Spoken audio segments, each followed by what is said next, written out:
After I got my PhD from uh, Berkeley, from the University of California at Berkeley, I was offered a postdoc in San Francisco at UCSF, at University of California, San Francisco. So I took that and still lived in what we call the East Bay, where Berkeley and Oakland are all lined up on the east side, and went over the bridge every morning, or not. I didn't have to go every day, but I had an office in UCSF while I was a postdoc, and it was an interesting time. I obviously started rewriting my PhD research with the hope that it would become a book eventually, and then I also was doing some teaching in the evenings in the extension program of the University of California. And in those days, it was a time when everybody was becoming interested in psychedelics and smoking pot and all that kind of stuff.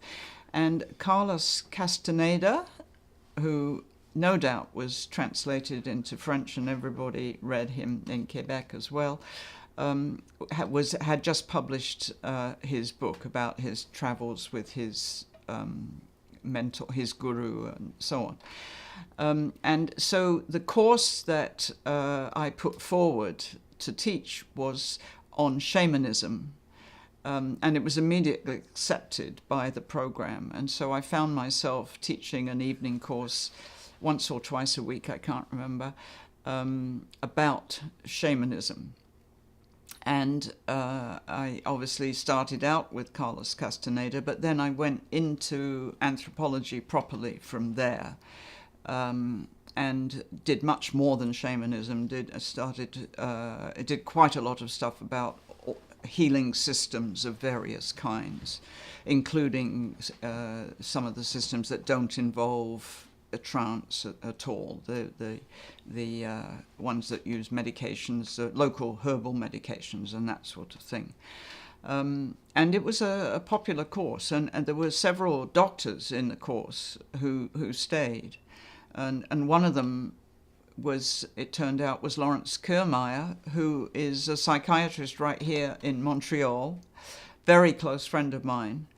And way back then, he was doing a course on Jung in the Bay Area in San Francisco, and he came to the course. And of course, neither of us knew that we would end up both here and becoming close friends. So there are these serendipitous links that keep going.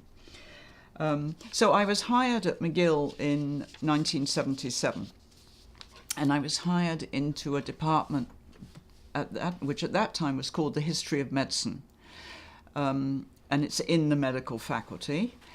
And the man who hired me was Don Bates, who was a clinician and a medical historian, a really marvelous man with who had a sort of vision of how a good department in a medical faculty that deals with history and should deal with more than that. And his idea was to hire sociologists and anthropologists and more historians to create an interdisciplinary social studies and humanities department embedded in the medical faculty.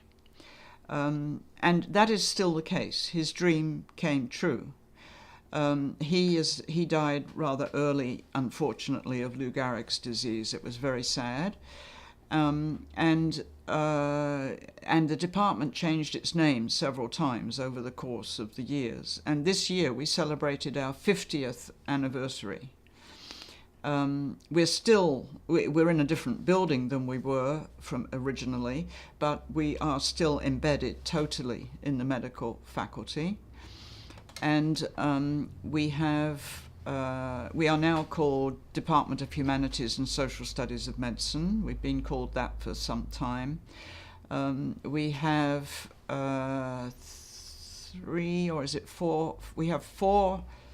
four historians we have only one sociologist. We've searched for another and not dealt with that problem, and we have 2 anthropologists. And then we have some ethicists, 3 ethicists attached to us as well. And the department teaches in the medical school as well as, but we are all, I have been retired for nearly 10 years, so I'm not part of it. Somebody has been hired to replace me some years ago. But all of us are also cross-appointed in our own disciplines. So the historians are all part of the history department, the sociologist part of sociology, and the anthropologist very much part of the anthropology department. And our graduate students, until the present time, our graduate students have all come in through those respective disciplinary departments, because uppermost in our minds is that when they graduate, they have a PhD in those respective disciplines and not some anomalous kind of PhD that's called social studies in medicine. Unfortunately, I think the department is now moving towards changing that, and I don't agree with that at all. But anyway, can't do anything about that now. We've produced a very, very large number of graduate students over the years, and have taught very large undergraduate classes. So I taught in the Department of Anthropology. I started teaching medical anthropology probably the day I arrived at McGill, or the second day. And we all waited to see how big this class would be, and it started out at 200 and something, and it now is regularly 400 and something. Oh, and when I was teaching it, it got up to 400 and something. And it's taught in anthropology, but it includes students from all over the campus. It's incredible. They're mostly anthropologists, but there's people from medicine. There's, people who are going into medicine, pre-meds, who are in, physiology and anatomy and stuff like that. There's people in sociology. There are people in business. There are people in social work. There are people in nursing. It's an incredible mixture. So it's a real challenge to teach this course, because you can't assume any anthropological knowledge. So you have to learn very quickly how to explain the basics of anthropology in a very straightforward way without getting the anthropology students all bored and so on. So it's quite a challenge. But they learn from each other when you ask for questions. They learn enormously from each other about what are the concerns of the other students in the class and so on. So that is still an extraordinarily successful course at McGill, and in the anthropology department at McGill, it is the biggest course. The basic course for cultural anthropology is nearly the same size, but that medical anthropology one is right up there as one of the most important courses. And our department, there's nothing like it anywhere else in the world, actually. Of course, several departments in the States have programs to teach social studies of medicine or something like that. Harvard and North Carolina and Berkeley and UCLA and maybe one or two others. But none of them are embedded in the medical faculty the way ours is. And what that means is that most of these other programs are more oriented explicitly towards epidemiology and public health, whereas ours is, because we have to teach medical students in the medical faculty as well as teaching undergraduates in the arts faculty, we in our department have to learn how to teach stuff that's relevant for the medical students. And so that means, although of course public health is dealt with, on top of that, what we deal with a great deal in class and in small groups is the way in which medical knowledge is produced.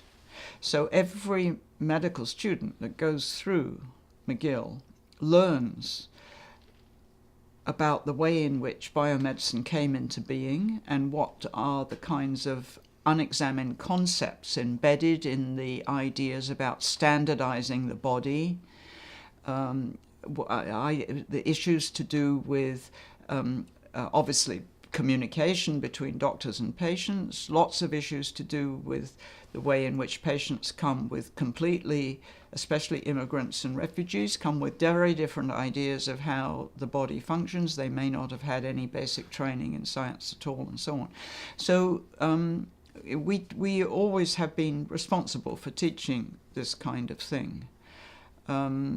And these courses are taken as very important, and of course there are certain questions on the medical curricula that end up in the standard exam for getting your medical license that incorporates some of the kinds of materials that we teach. So I think we've always felt that we've done as good a job as we can. It was difficult at first. When I got here, I was asked to teach what was called the behavior course. And that meant that I had to meet the whole of the first year medical class, and this of course was 40 odd years ago, right? And they were looking at me thinking, what on earth can she teach us? And I was looking at them thinking, what on earth can I teach them? And it was, but I could bring in visiting people to speak.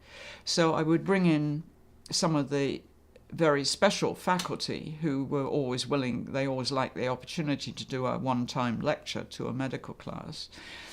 So I got to meet and get to know some of the key medical faculty who were people like, gosh, I'm blocking his name, the man who started the palliative care unit at McGill, who is, it was the first palliative care unit in the whole world, actually, that was started here at McGill.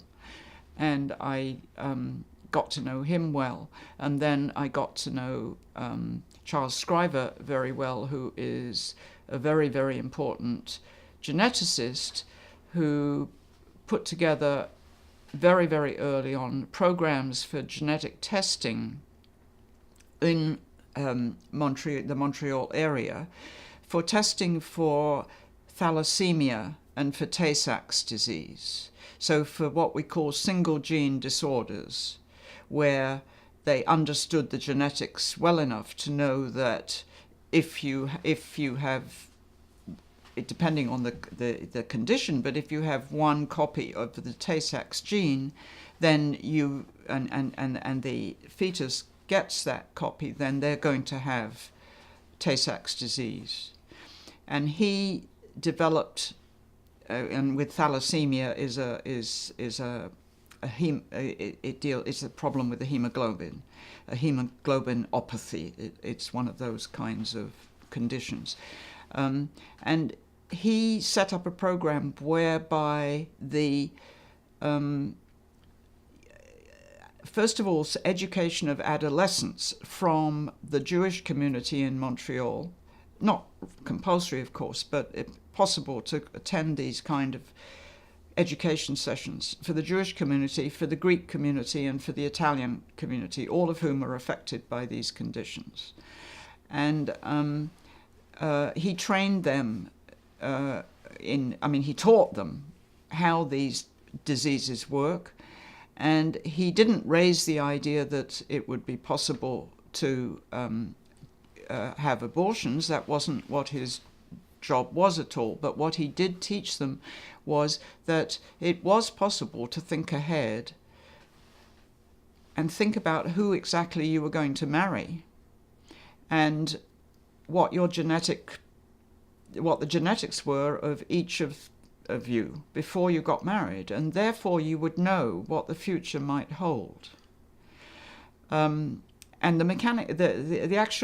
these two communities, these three communities, participated very strongly in this because, having watched numerous babies die in terrible, terrible pain from Tay-Sachs disease, the Jewish community, with the support from rabbis, became very interested in going through this kind of training and getting knowledge and information. And no time now to explain all the details, but the long and short of this is that in Montreal, we no longer have either of these diseases. They never arise. Once in a blue moon, thalassemia will arise, but Tay-Sachs really no longer happens in this city. And thalassemia is virtually absent, thanks to Charles Scriver, who taught me a huge amount and whom I became a very close friend, and is one of the reasons why I, much later on, started getting into genetics myself a bit too. So there are links, of course, that go on. So we've also had always had a lot of graduate students. I've always had a lot of graduate students, and I've probably trained altogether, I think it's something like 40-odd graduate students, MAs and PhDs and so on. And we had this 50th anniversary recently, and it was absolutely wonderful. It was a 2-day symposium with all the young people speaking. Us old people just sat there and watched with smiles on our faces.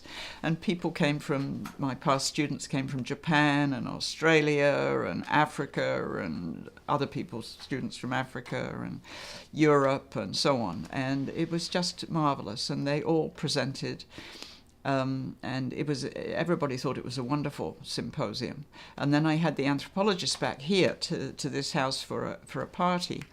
And of course, a lot of them had never met each other before because they were from totally different generations over the years, right?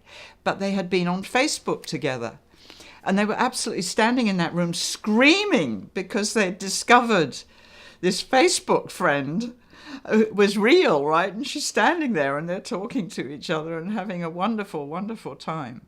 It was really a marvelous event, and it you go to bed at night thinking, I really have done something worthwhile. This is marvelous.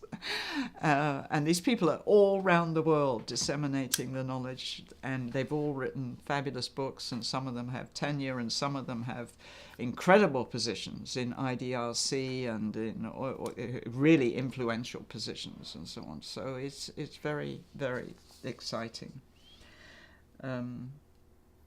So I think we still continue to teach in small groups with the medical students, and that too is for us a learning experience. And that has changed over the years because, as I mentioned, in the early days, it was very hard to teach the medical students because they couldn't think of anything, of any reason. They sort of thought it was a waste of time listening to what I had to say because they'd got to get down their basic sciences, and they thought they were wasting precious time listening to me. And some of them would say things like, oh, you're just teaching us stuff that's common sense, and so on, right? But it's not like that now.